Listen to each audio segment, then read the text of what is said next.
Okay, good morning friends. तो देखो, कल हमने कुछ हीट इंजन के एक ब्लॉक डायग्राम ड्रॉ किया था, then next refrigerator and heat pump का एक ब्लॉक डायग्राम ड्रॉ किया था। During yesterday's lecture, during the lecture my handset was getting switch off, so that's why I suddenly leave the lectures. Okay,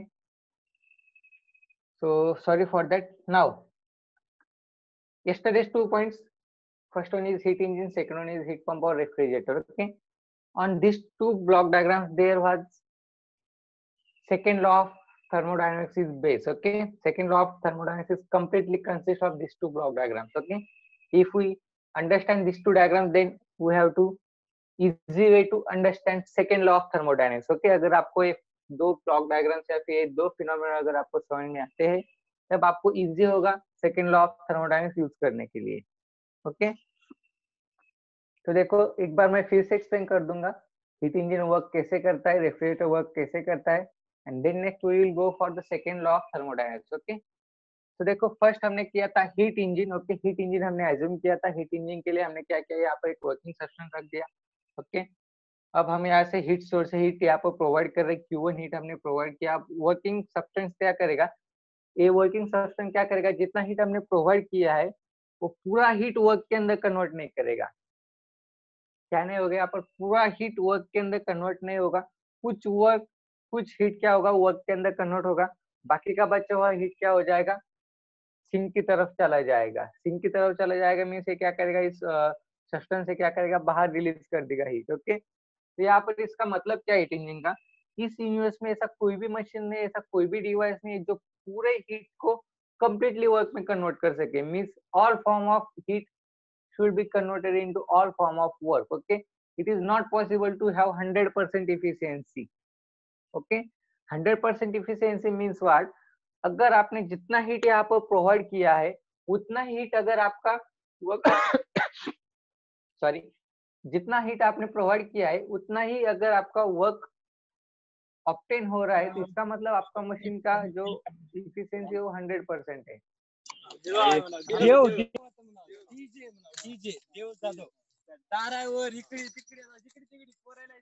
mic mute करो यार, कौन है वो? नंतर ते झालं 12वी झाली, फर्स्ट इयर झालं, सेकंड इयरला आता बबलू पडलं. बबलू म्हणून जाऊन Heat engine is a device which convert heat into work. Okay, heat engine किसके ऊपर वर्क करता है, जो हीट को वर्क के अंदर कन्वर्ट कर सके। ओके, अब देखो यहाँ पर क्या है, हीट हमने प्रोवाइड किया है। हीट इंजन का बेसिक कंसेप्ट क्या है, हीट इंजन किसके लिए डिवाइड किया गया था। हीट इंजन का कहना इस तरह से, जितना हीट आप सिस्टम को दोगे उतना हीट वर्क के अंदर कन्वर्ट नहीं होगा। उसमें से कुछ अमाउंट ऑफ वर्क के अंदर कन्वर्ट होगा, बट कुछ हीट जो रहेगा वो सिंक की तरफ चला जाएगा। मीन्स अगर आपने 100 हीट अगर आपने प्रोवाइड किया है तो 100 हीट में से 80% हीट यूज होगा for the work done and 20% heat आपका सिंक की तरफ चला जाएगा। मीन्स इसका मतलब ये होता है, there is no machine, there is no device which can convert all amount of heat into all amount of work. Okay, means all amount of heat is converted into equivalent amount of work. ये possible नहीं है। Okay, और यही हमारा second law of thermodynamics है, जो कि kelvin ने डिराइव किया है। केल्विन प्लैंक एक साइंटिस्ट था, केल्विन एक साइंटिस्ट था जिसने हीट इंजन को एज्यूम करते हुए एक स्टेटमेंट दिया था। ओके, केल्विन ने क्या किया था, हीट इंजन को सामने रखते हुए एक स्टेटमेंट डिराइव किया था। रेफ्रिजरेटर आता है, रेफ्रिजरेटर का थ्योरम क्या कहता है हमें, there is impossible to heat flow from cold body to hot body. Okay, means cold body से आपका हॉट बॉडी तक हीट फ्लो नहीं हो सकता। ओके, मींस व्हाट, ज्यादा बेस्ट एग्जांपल अगर हम देखें तो जनरली आपका जो टेम्परेचर फ्लो रहता है या फिर हीट फ्लो रहता है, वो कहाँ से कहाँ तक रहता है, हाइयर टेम्परेचर से कहाँ पर रहता है, लोअर टेम्परेचर तक रहता है। ओके, मींस व्हाट, अगर आपका इसका एग्जांपल देखना है तो आपका जो टी है, ओके, टी क्या रहता है आपका हॉट रहता है। ओके, बट वो कुछ समय के बाद क्या हो जाता है, कोल्ड की तरफ धीरे धीरे ट्रांसफर हो जाता है। मींस वहां पर हीट फ्लो किस तरह से ऑकर हो रहा है, आपका हॉट से लेकर कोल्ड तक। वहां पर उसके लिए कुछ मीडियम यूज किया गया हॉट से, मींस अगर आपको हॉट से कोल्ड तक जाना है, okay, towards hot from cold. Okay, अगर आपको हॉट से कोल्ड तक जाना है तब आपको वहां पर कुछ मीडियम यूज करने की जरूरत है नहीं, वो ऑटोमेटिकली आपका हीट फ्लो क्या है, हॉट से लेकर कोल्ड तक है। बट अगर आपको कूल से लेकर अगर आपको हॉट की तरफ जाना है, okay, means what, lower temperature से अगर आपको हायर टेम्परेचर की तरफ अगर आपको जाना है तो ये इम्पॉसिबल है to travel from lower temperature to higher temperature. For this purpose we have to use some amount of medium, okay, that is called a refrigerator or heat pump. okay, अगर आपको लोअर टेम्परेचर से higher temperature तक अगर आपको travel करना है, जो कि इम्पॉसिबल है, अगर ये आपको पॉसिबल करना है तो आपको इसके लिए कुछ डिवाइस यूज करना पड़ेगा. रेफ्रिजरेटर यूज करो या फिर हीट पंप यूज करो. ओके, अब देखो जनरली रेफ्रिजरेटर के अंदर आप जो सब्सटेंस रखते हो, या फिर आपको वेजिटेबल हो या फिर लिक्विड हो या फिर वाटर हो. ओके, अब देखो वाटर अगर आप रखते हो तो वाटर को रेफ्रिजरेटर क्या करता है, फिलहाल जो जितना नॉर्मल टेम्परेचर पर है उसका टेम्परेचर और क्या करता है, डिक्रीज करता है, उसे क्या करता है, कूल करता है. ओके, मीन्स ऐसा अगर आप उसे रेफ्रिजरेटर के बाहर रखते हो तो वहां पर पॉसिबल है क्या, नहीं. तो मीन्स नेचुरली इम्पॉसिबल कौन सी चीज है, to flow from lower temperature to higher temperature. Okay, तो देखो यहाँ पर अगर आपको करना है, मीन्स व्हाट, रेफ्रिजरेटर के अंदर आपने क्या किया, वाटर रखा है, तो क्या करेगा, उसका टेम्परेचर डिक्रीज करेगा. ओके, तो इस तरह से अगर आपको फ्लो करना है तो इसके लिए आपको क्या करना पड़ेगा, लोअर टेम्परेचर से हायर टेम्परेचर तक जाने के लिए आपको क्या करना पड़ेगा, एक वर्किंग सब्सटेंस मींस रेफ्रिजरेटर हो या फिर हीट पंप हो, ये आपको यूज करना पड़ेगा. और अकॉर्डिंग टू दैट रेफ्रिजरेटर और हीट पंप को सामने रखते हुए क्लॉसियस नाम का एक साइंटिस्ट था, उसने कुछ स्टेटमेंट दिया है. वो जो स्टेटमेंट है वो स्टेटमेंट आपका आता है second statement of from the second law of thermodynamics. Okay, तो देखो बेसिकली ये चीजें रेफ्रिजरेटर एंड हीट इंजन, अगर आपको ये चीजें समझ में आती तब आपको सेकंड लॉ ऑफ थर्मोडायनामिक्स समझ में आएगा. और हीट इंजन जो है, हीट इंजन के लिए हम क्या डिटरमाइन करते हैं, इफिशिएंसी डिटरमाइन करते हैं. whereas for refrigerator or heat pump we can determine the COP, that is coefficient of performance. Refrigerator को इफिशिएंसी नहीं रहती. रेफ्रिजरेटर को इफिशिएंसी क्यों नहीं रहती, क्योंकि रेफ्रिजरेटर के अंदर जो गैस हम यूज करते हैं वो सम अमाउंट ऑफ डर्ट से कंटेंट रहता है, या फिर उसके अंदर डस्ट भी हो सकता है. That's why there was no chances of to determine efficiency. So that's why there will be COP, that is called as coefficient of performance. coefficient of performance हम determine कर सकते हैं रेफ्रिजरेटर हो या फिर हीट पंप हो. उसके लिए हमें फॉर्मूला है Q2/W. Q2/W मींस व्हाट, जो आपने हीट प्रोवाइड किया है, एंड देन नेक्स्ट नीचे क्या आएगा, वर्क डन आएगा. वर्क डन इसका सेम आता है, work done for heat engine and for refrigerator is same, Q1 minus Q2. So hence therefore COP of refrigerator is becomes Q2 divided by Q1 minus Q2. Okay, and then next efficiency of heat engine. For efficiency of heat engine रहता है work done divided by heat supply. Okay, work done is Q1 minus Q2 divided by heat supply means what, Q1. So hence therefore efficiency of heat engine is become Q1 minus Q2 divided by Q1. Okay, so that is the efficiency and that is the coefficient of performance. Okay, अगर आपको ये दोनों points clear है तब आपको second law of thermodynamics समझ में आएगा. ओके, सो आप सभी को ये दोनों पॉइंट्स क्लियर है या फिर कुछ डाउट्स है? अगर कुछ डाउट्स होगा तो आप मुझे पूछ सकते हो. जब तक आपके कंसेप्ट क्लियर नहीं होंगे तब तक हम आगे नहीं जाएंगे. ओके, ये कंसेप्ट क्लियर करके हम second law of thermodynamics start करेंगे. क्लियर है क्या, हीट इंजन क्या है, रेफ्रिजरेटर क्या है? हाँ, और इसके रिलेटेड और कुछ आपको डाउट्स होंगे जो कि आपके सेकेंड लॉ ऑफ थर्मोडायनामिक्स में क्लियर हो जाएंगे. Okay, but basically heat engine का वर्किंग किस तरह से रहता है, मींस हीट इंजन एक्चुअल में है क्या, ये आइडिया तो आपको आ चुका होगा. रेफ्रिजरेटर है क्या, ये आइडिया भी आपको आ चुका होगा. तो बेसिक नॉलेज इन दोनों का आ चुका है क्या आपको, या फिर कुछ डाउट्स है इसके अंदर? अगर कुछ डाउट्स हो तो आप पूछ सकते हो. सर रेफ्रिजरेटरचा बताओ ना. रेफ्रिजरेटर, ओके, एक बार फिर से मैं एक्सप्लेन करता हूँ रेफ्रिजरेटर. ओके, अब देखो रेफ्रिजरेटर जो है, ओके, रेफ्रिजरेटर किस तरह से वर्क करता है वो हम देखेंगे. ओके, सो देखो बेसिकली कोई भी चीज हो रेफ्रिजरेटर. ओके, आपके किचन में भी बहुत सारे स्टूडेंट्स के किचन के अंदर भी आपको रेफ्रिजरेटर होगा, उसका वर्किंग किस तरह से होता है आप वहां पर देख सकते हो.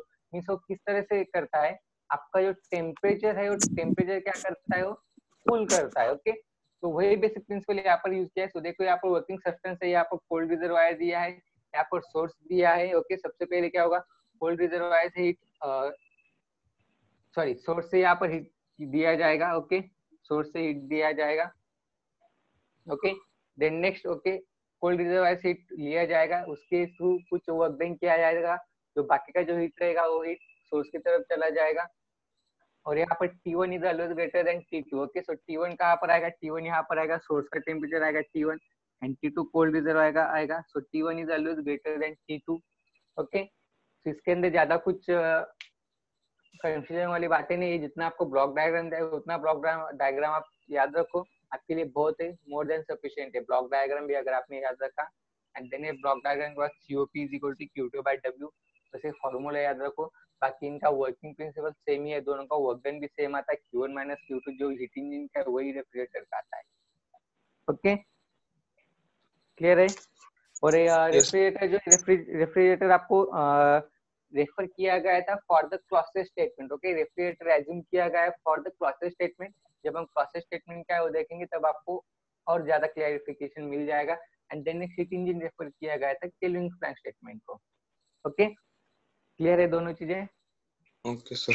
So efficiency means देखो इफिशियंसी मींस क्या रहता है, फॉर एग्जांपल आपको अगर इफिशियंसी फाइंड आउट करना है मींस व्हाट, कोई भी चीज हो अगर आपको उसका इफिशियंसी फाइंड करना है, ओके मींस वो किस तरह से परफॉर्म करता है। ओके मींस कल मैंने आपको एक एग्जांपल दिया था, आपका बाइक है, बाइक किस तरह से वर्क करता है। ओके मींस व्हाट, आप क्या करोगे, उसके अंदर 1 लीटर पेट्रोल इनर्ट करोगे, उसके बाद आप देखोगे कि वो कितना किलोमीटर तक जाता है। ओके 1 किलोमीटर से तो वो जो आप कैलकुलेट करोगे उससे आप क्या करोगे, उसका एफिशिएंसी फाइंड करोगे। मींस आप कह सकते हो कि हमारे bike this was like efficient. Okay means in short, अगर आपको कोई भी चीज हो यूनिवर्स के अंदर, अगर उसका आपको इफिशियंसी अगर आपको फाइंड आउट करना है तो इफिशियंसी फाइंड आउट करने के लिए आपको क्या करना पड़ेगा, output upon input. Okay means कोई भी चीज हो कि ध्यान में रखना है आपको, एक चीज बहुत बार आपको यूज करनी पड़ेगी, इफिशियंसी। ओके इफिशियंसी हम जनरली डिनोट करते हैं ईटा से। ओके जस्ट अ सेकेंड ना, हमारा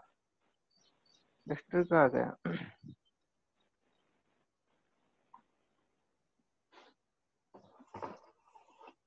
ओके सो देखो इफिशियंसी, ओके इफिशियंसी आप डिनोट कर दो ईटा से।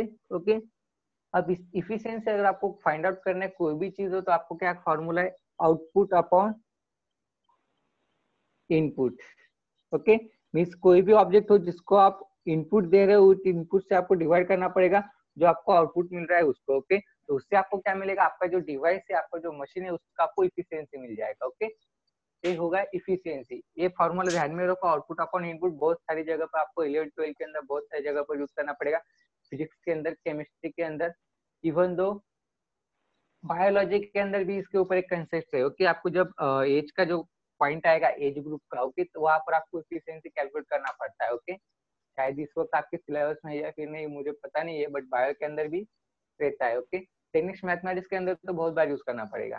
तो एफिशिएंसी मींस इन शॉर्ट रहता है क्या है, output upon input. Okay means what, for example आपके पेरेंट्स है जो कि आपके ऊपर इनपुट दे रहे, मीन्स क्या कर रहे हैं, आपको प्रोवाइड कर रहे, अच्छा कोचिंग प्रोवाइड कर रहे हैं आपके लिए, आपको अच्छा टीचिंग प्रोवाइड कर रहे हैं, बट आप उनको क्या आउटपुट देते हो, मीन्स आप अगर आप अच्छा आउटपुट देते हो, मीन्स अगर आप अच्छे से स्टडी करते हो, अच्छे मार्क्स लाते हो, अच्छा रैंक लाते हो, तो हो गया उनके लिए बहुत सारा अच्छा आउटपुट। ओके तो उससे क्या होगा, आपका एफिशिएंसी पता चलेगा। अगर आपने अच्छा आउटपुट दिया तो आप अच्छे हो, अगर आपने कम आउटपुट दिया तो इसका मतलब आपने कहाँ पर तो मिस्टेक किया है, आपका कहाँ पर तो पावर लॉस हुआ है।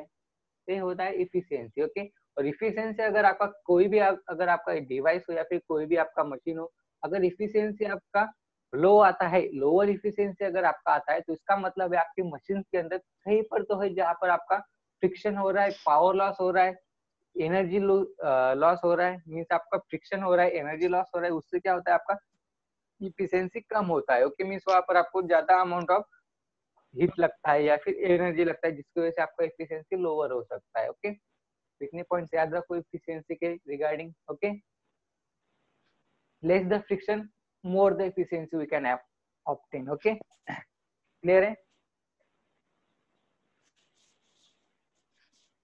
क्लियर है सबको या फिर कोई डाउट है इसके अंदर।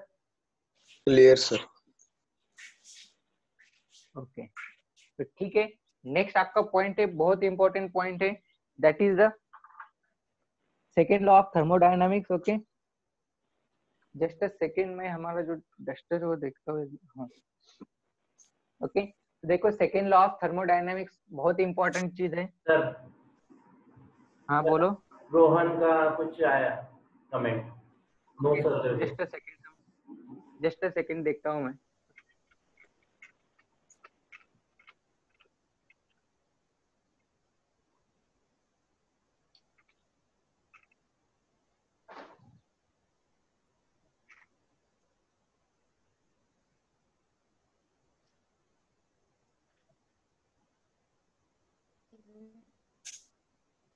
हाँ रोहन, कुछ नहीं सर, क्लियर है, क्लियर है? ओके क्लियर है। ओके, तो पॉइंट स्टार्ट करें आगे का।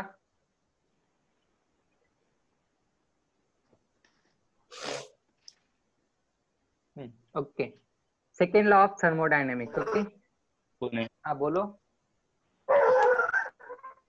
हाँ, किसी को कोई डाउट है क्या, बोल सकते हो।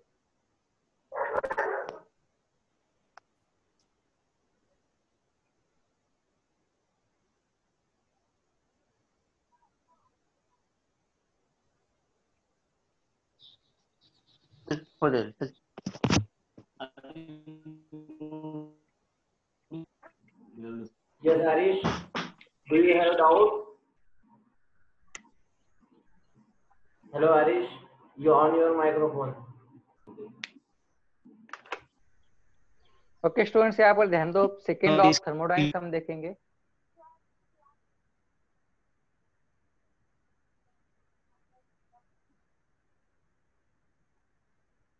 ओके सो देखो, आपका जो डिस्कशन चालू है चैट के अंदर, सो देखो कुछ स्टूडेंट कह रहे कि ये लेसन एसएससी के अंदर नहीं है, मिस स्टेट बोर्ड ऑफ के अंदर नहीं है, ये एनसीईआरटी बुक के अंदर है। सो देखो स्टूडेंट्स, एक बात आपको क्लियर है, एनसीईआरटी का जो बुक है वो बुक आपको ज्यादा तौर पर रेफर करना पड़ेगा for the preparation of JEE, NEET, NDA examination. Okay, and ये जो लेसन है, ये लेसन ऐसा नहीं कि स्टेट बोर्ड के बुक्स में नहीं है, स्टेट बोर्ड के बुक में ये लेसन है, बट इसके जो पॉइंट्स है वो पॉइंट्स आपको डिवाइड कर दिए है 2 to 3 लेसन के अंदर, मीन 3 लेसन के अंदर आपको इसके पॉइंट्स आपको डिवाइड कर दिए है। ओके, तो इसलिए ऐसा नहीं है कि स्टेट बोर्ड के बुक में ये लेसन नहीं है, ये लेसन है बट सेपरेट नेम से नहीं है। एनसीईआरटी के बुक में फिजिक्स 2 के अंदर लेसन नंबर 4 है, दैट इज थर्मोडायनेमिक्स, और स्पेशल नेम से, बट स्टेट बोर्ड के बुक में ये लेसन है बट वो डिवाइड कर दिया है अलग अलग लेसन के अंदर। ओके, तो ठीक है, वो पॉइंट नहीं हमारा second law of thermodynamics. Okay, so देखो second law of thermodynamics derive क्यों किया गया, ओके, इसके पीछे का मेन रीजन क्या था। सो देखो, फर्स्ट लॉ ऑफ थर्मोडायनेमिक्स तो डिराइव कर दिया था साइंटिस्ट ने। Okay, then second law of thermodynamics की क्या नीड हुई कि उसे डिराइव करना पड़ा। ओके, तो देखो फर्स्ट लॉ ऑफ थर्मोडायनेमिक्स क्या कहता है हमें, फर्स्ट लॉ ऑफ थर्मोडायनेमिक्स क्या कहता है, एनर्जी कंजर्वेशन देता है हमें, means what, one form of energy can not हो सकता है सेकंड फॉर्म ऑफ एनर्जी के अंदर। अगर इसका अगर हम स्टेटमेंट अगर हम देखें, okay, first law of thermodynamics क्या है हमारा, कंजर्वेशन ऑफ एनर्जी है, energy can neither be created nor be destroyed, just can transfer from one form to another form. Okay, means first law ने हमें क्या दिया, कंजर्वेशन ऑफ एनर्जी दिया। Okay, first law gives only conservation of energy,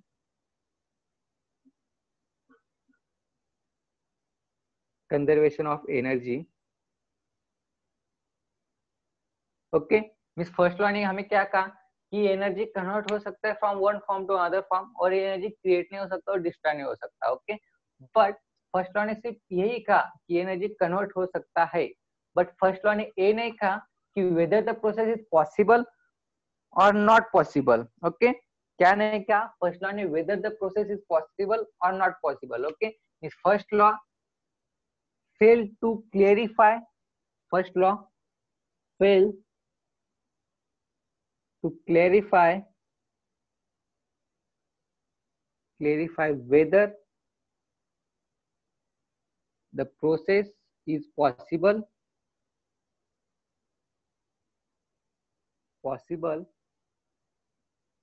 or not।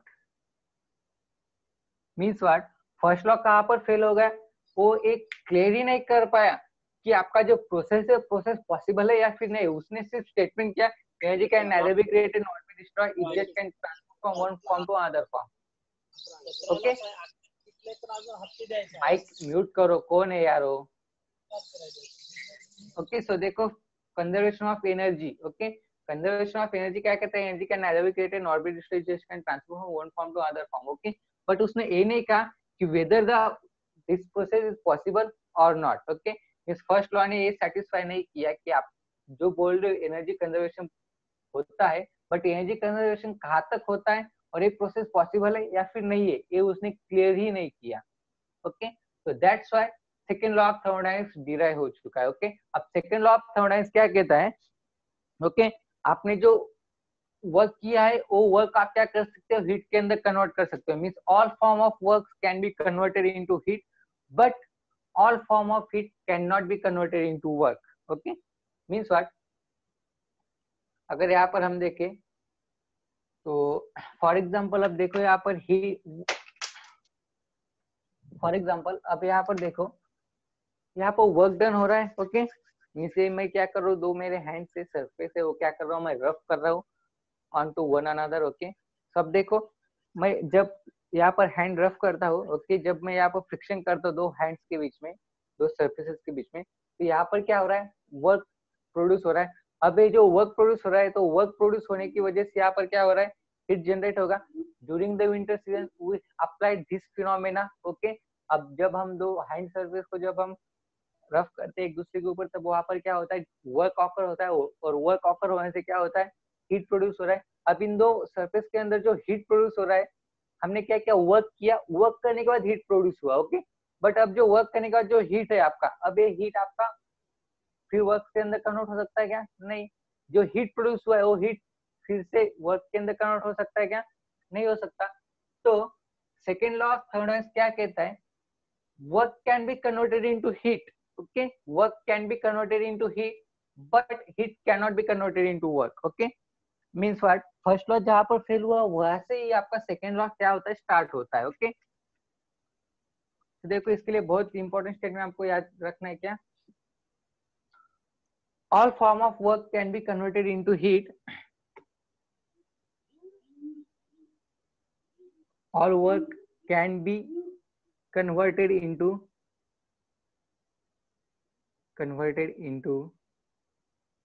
heat but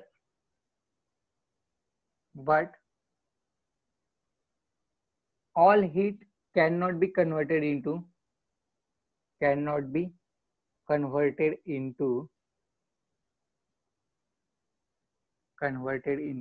work, okay. जैसे कि second statement जो है, second statement हमने हीट इंजन के बारे में देख चुके हैं, all heat can not be converted into work, okay.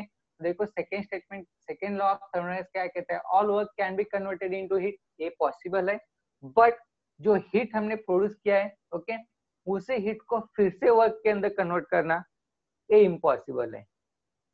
अगर आपको ये दो स्टेटमेंट समझ में आते तो आपको Kelvin Planck statement and then Clausius statement दोनों भी आपको क्लियर हो जाएंगे, ओके। तो ठीक है, आप ये जो दो स्टेटमेंट आपको मैं बाद में बोलूंगा राइट करने के लिए, ओके। फिलहाल हम Kelvin Planck statement and Clausius statement हम राइट करेंगे, ओके।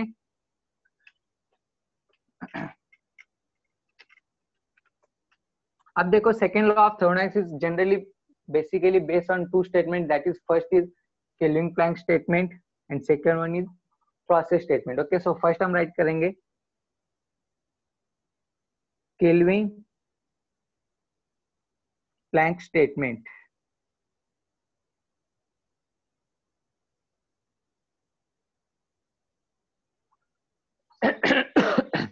तो देखो अब केल्विन प्लैंक स्टेटमेंट जो है, केल्विन प्लैंक स्टेटमेंट क्या है, no process is possible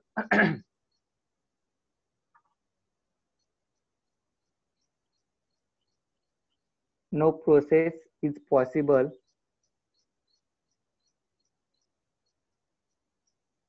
no process is possible whose sole effect, whose sole result, whose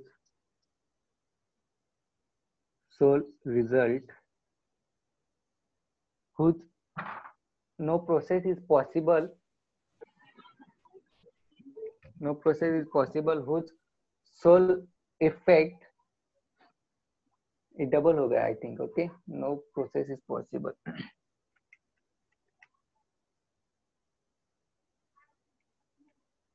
whose sole result, whose sole result is absorption of heat from, is absorption of heat from, is absorption of heat from, is absorption of heat from, is absorption of heat from reservoir, heat absorption of heat from reservoir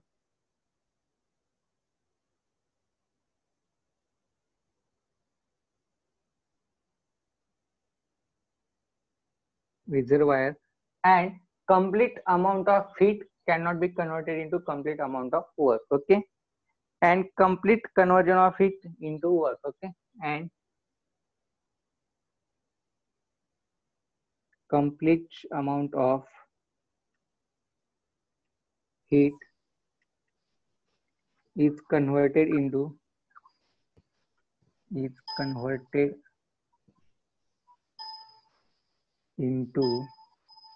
complete amount of work.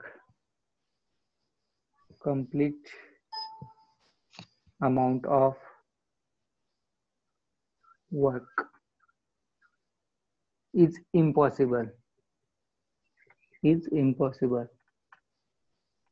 Okay अब ये होगा kelvin Planck statement, जो कि उसने heat engine को सामने रखते हुए स्टेटमेंट डिराइव किया था।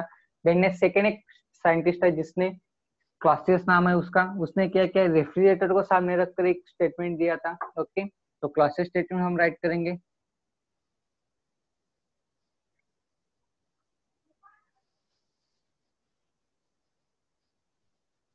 क्लॉसियस स्टेटमेंट क्या आएगा, सिमिलर आता है, थोड़ा सा चेंज है इसके अंदर।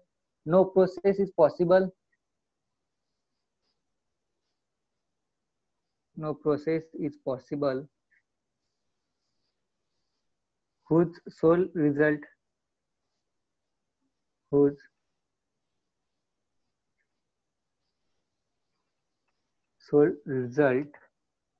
okay, whose sole result the transfer of heat from cooler to a hotter object. Okay, means क्या, no process is possible whose sole result is transfer a heat from cooler object to hotter object. Okay, जो कि मैंने आपको इससे पहले भी आपको explain किया था। The transfer of heat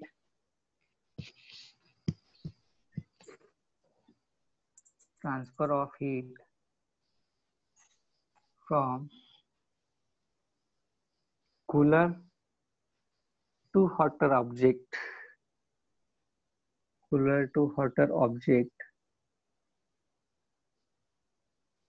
is not possible.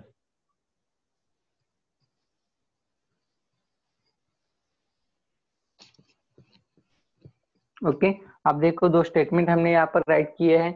First क्या है, हमने केल्विन प्लैंक स्टेटमेंट जो कि हीट इंजन के रिगार्डिंग है। देन नेक्स्ट क्लॉसियस स्टेटमेंट जो कि रेफ्रिजरेटर के रिगार्डिंग है। तो देखो बेसिकली हम क्या करेंगे, इन दोनों स्टेटमेंट को क्या करेंगे एक बार रीड कर लेंगे। तो देखो केल्विन प्लैंक ने क्या कहा था, no process is possible which sole result is absorption of heat from reservoir and complete amount of heat is converted into complete amount of work. Okay, means देखो जो रिजर्वायर है, जो हीट सोर्स है, heat source से अगर कोई device है, अगर कोई वर्किंग सब्सटेंस है, अगर उसने हीट लिया तो जो हीट गेन किया जाएगा ओके फ्रॉम द रिजर्वायर, वो हीट गेन जो रहेगा वो आपका पूरा कन्वर्ट नहीं हो सकता वर्क के अंदर। ये स्टेटमेंट है केल्विन का। देन नेक्स्ट प्रोसेस का स्टेटमेंट क्या है, no process is possible which sole result is transfer of heat from cooler to hotter object. Okay, means आप कूलर से हॉटर ऑब्जेक्ट में क्या नहीं कर सकते, ट्रांसफर नहीं कर सकते। क्या है, प्रोसेस का स्टेटमेंट है। ओके, अब देखो प्रोसेस ने रेफ्रिजरेटर को रेफरेंस रखा और उससे डिराइव किया, केल्विन ने हीट इंजन को रेफरेंस रखा और उसे डिराइव किया। ओके, अगर आप प्रोसेस को देखते हो, प्रोसेस के लिए क्या कहा है, कूलर से आप हॉटर ऑब्जेक्ट तक फ्लो नहीं कर सकते। ओके, हॉटर से कूल तक जा सकते हो। ओके, हॉटर से कूल तक जाने के लिए आपको रेफ्रिजरेटर यूज करना पड़ेगा। बट अगर आपको कूलर से हॉटर तक अगर आपको जाना है, जो कि पॉसिबल नहीं है। ओके, अगर आपको कूलर से हॉटर तक अगर आपको जाना है तो आपको क्या करना पड़ेगा, उस ऑब्जेक्ट को क्या करना पड़ेगा, हीट करना पड़ेगा। ओके, आपको क्या करना पड़ेगा, हीट करना पड़ेगा। कूलर से अगर आपको हॉटर की तरफ जाना है, इस फ्रॉम लोअर टेम्परेचर तो अगर आपको हाई टेम्परेचर अगर आपको ट्रैवल करना है तो जनरल फिनोमेनन है, लोअर टेम्परेचर से अगर आपको हाई टेम्परेचर तक जाना है तो आपको क्या करना पड़ेगा, हीट यूज करना पड़ेगा। अगर आप हीट यूज करते हो तब आप क्या कर सकते हो, लोअर से हायर तक जा सकते हो। ओके, बट हायर से अगर आपको लोअर तक आना है, ओके, मींस और हायर टेम्परेचर से अगर आपको लोअर टेम्परेचर तक आना है तब क्या करना है, आपको रेफ्रिजरेटर यूज करना है। ओके, हायर से लोअर तक आने के लिए मींस व्हाट, फॉर एग्जांपल आपने वाटर स्टोर किया था रेफ्रिजरेटर के अंदर, उसका टेम्परेचर कुछ फॉर एग्जांपल 40 था और आपने उसे कूल किया 40 से अगर आपने 10 डिग्री तक किया तो आपने क्या किया, रेफ्रिजरेटर यूज करके आपने उसे उसका टेम्परेचर कम किया है, या फिर रेफ्रिजरेटर यूज करके टेम्परेचर आपने उसका क्या क्या कम किया है। मींस आपको हायर टेम्परेचर से आप लोअर टेम्परेचर आपका हीट फ्लो हो सकता है, बट कूलर से आपको हॉटर की तरफ नहीं जा सकते। ओके, तो यही बेसिकली क्या है, क्रॉस स्टेटमेंट है। इन दोनों ने सेम स्टेटमेंट दिया था बट अलग अलग मीनिंग्स में दिया, इसीलिए सेकंड लॉ ऑफ थर्मोडायनामिक्स के दो स्टेटमेंट रहते हैं। फर्स्ट रहता है केल्विन प्लैंक स्टेटमेंट, सेकंड रहता है क्रॉस स्टेटमेंट। अगर आपको क्वेश्चन आता है explain the second law of thermodynamics, तो आपको क्या करना पड़ेगा, फर्स्ट आपको हेडिंग देना पड़ेगा Kelvin Planck statement, then next second cross statement, और ये दोनों आपको स्टेटमेंट राइट करने पड़ेंगे। ओके, क्लियर है दोनों स्टेटमेंट? सर एक बार रिपीट करो ना। ओके, एक बार रिपीट करना है। ओके, तो देखो सर कितना टाइम बाकी है सेशन को एंड होने में? सर वही बता रहा था, 5 मिनट बका है। हाँ 5 मिनट बकाया है। 5 मिनट्स, ओके कोई बात नहीं, 5 मिनट्स में हो जाएगा। ओके, देखो second law of thermodynamics. Okay, second law of thermodynamics is completely based on two statement, that is first is Kelvin Planck statement, second is cross statement. Kelvin Planck statement ने क्या कहा है, no process is possible whose sole result is absorption of heat from reservoir and complete amount of heat is converted into complete amount of work is impossible. Okay, means आपको क्या करना है, complete amount of work, okay, of heat is converted into complete amount of work is impossible. Okay, तो आपको heat engine का diagram ध्यान में रखना है। क्या किया था हीट इंजन का, इस तरह से आपने वर्किंग सब्सटेंस रखा था, यहाँ से आपने हीट लिया, यहाँ से हीट सिंक हो गया। ओके, यहाँ पर वर्क डन हुआ, हमने जो हीट दिया है वो पूरा हीट क्या नहीं हो सकता, वर्क के अंदर कन्वर्ट नहीं हो सकता। ओके, तो ये आपको याद रखना है। इसका एक एग्जांपल भी मैंने आपको दिया था, कंटेनर है, कंटेनर के अंदर आपने वाटर स्टोर किया, आपने हीट किया, हीट करने से वाटर क्या करेगा, उसका टेम्परेचर गेन करेगा, टेम्परेचर गेन करेगा मीन्स उसका वॉल्यूम इंक्रीज होगा, वॉल्यूम इंक्रीज होगा मीन्स वहां पर क्या होगा, उसका वर्क डन वहां पर ऑकर होगा, मीन्स आपका piston slightly slowly upwards move होगा। मेरे ख्याल से बहुत सारे स्टूडेंट नए हैं, ओके, तो उनको समझ में नहीं आएगा। ओके, एक एग्जांपल मैं बहुत दिनों से आपको दे रहा हूँ कंटेनर का। ओके, यहाँ पर दिखाई दे रहा है क्या सबको, या फिर फ्लैश आ रहा है वहां पर? हाँ, ओके कोई बात नहीं। अब देखो फॉर एग्जांपल आपने क्या किया है, अब मैं आपको एक टू व्हीलर का मैं आपको एक मैकेनिज्म एक्सप्लेन करता हूँ। सो देखो फॉर एग्जांपल आपका क्या है, ये पिस्टन सिलेंडर अरेंजमेंट है, पिस्टन सिलेंडर अरेंजमेंट है, और यहाँ पर आपने क्या किया है, पिस्टन अटैच किया है। ओके, पिस्टन आपने अटैच किया है किसको, आपने किसको पिस्टन अटैच किया है, व्हील को अटैच किया है। ओके, क्रैंक शाफ्ट के थ्रू। ओके, इस तरह से आपका पिस्टन है। ओके ओके, अब देखो क्या होगा, एक क्या है पिस्टन सिलेंडर है, यहाँ पर फॉर एग्जांपल आपका कोई फ्लूइड है जो कि आपका हीट जनरेट करेगा। ओके, अब देखो जब भी पिस्टन आपका क्या होगा, जब भी यहाँ पर हीट प्रोड्यूस होगा, ओके, हीट प्रोड्यूस होने की वजह से क्या होगा, इसका वॉल्यूम इंक्रीज होगा, वॉल्यूम इंक्रीज होगा मीन्स आपका पिस्टन क्या होगा, यहाँ से लेकर यहाँ तक आएगा, यहाँ तक अगर आपका आता है तो मीन्स ये क्या करेगा, ये व्हील क्या करेगा, उसका वन रोटेशन क्या करेगा, कंप्लीट करेगा। ओके, वन रोटेशन कंप्लीट करने के बाद ये पिस्टन फिर से क्या होगा, फिर से बैकवर्ड में मूव होगा। ओके, अगर फिर से बैकवर्ड में मूव होता है मीन्स इसका मतलब क्या है, आपका यहाँ पर एनर्जी लॉस हो रहा है, मीन्स पूरा जो हीट आपका यहाँ पर जनरेट हो रहा है, पूरा हीट यहाँ पर कन्वर्ट हो रहा है क्या नहीं, कुछ हीट क्या हो रहा है, कॉम्प्रेस भी हो रहा है, गैस को कॉम्प्रेस भी कर रहा है। ओके, जब आपका एक्सपांड होने का पावर ज्यादा होगा, कॉम्प्रेशन से जब आपका एक्सपांशन का पावर ज्यादा होगा, तब आपको क्या होगा, यहाँ पर वर्क आपका ऑब्टेन होगा, और जितना आपका वर्क ऑब्टेन होगा उसमें से कुछ आपका जो हीट रहेगा वो हीट क्या रहेगा, कॉम्प्रेस करने के लिए यूज किया जाएगा। मीन्स आपका पूरा हीट यहाँ पर कन्वर्ट हो रहा है क्या वर्क के अंदर, नहीं हो रहा। तो वही यहाँ पर स्टेटमेंट है, केल्विन ने क्या कहा है, जितना आप हीट लोगे सिस्टम के लिए वो पूरा हीट आप क्या नहीं कर सकते, वर्क डन में कन्वर्ट नहीं कर सकते। मीन्स ये इम्पॉसिबल है कि ऐसा मशीन बनाना या फिर ऐसा डिवाइस बनाना। मीन्स आज तक वर्ल्ड के अंदर, यूनिवर्स के अंदर बहुत सारे साइंटिस्ट हो गए हैं जिन्होंने ट्राई किया कि 100% इफिशियंसी वाला आपको क्या करना है, मशीन डिराइव करना है। ओके, 100% इफिशियंसी वाला मशीन मीन्स व्हाट, जितना आप हीट दोगे उतना आपका आउटपुट मिलेगा। क्या कहेगा, जितना आप हीट दोगे उतना आपको आउटपुट मिलना चाहिए, जितना आप इनपुट दोगे उतना आपको आउटपुट मिलना चाहिए।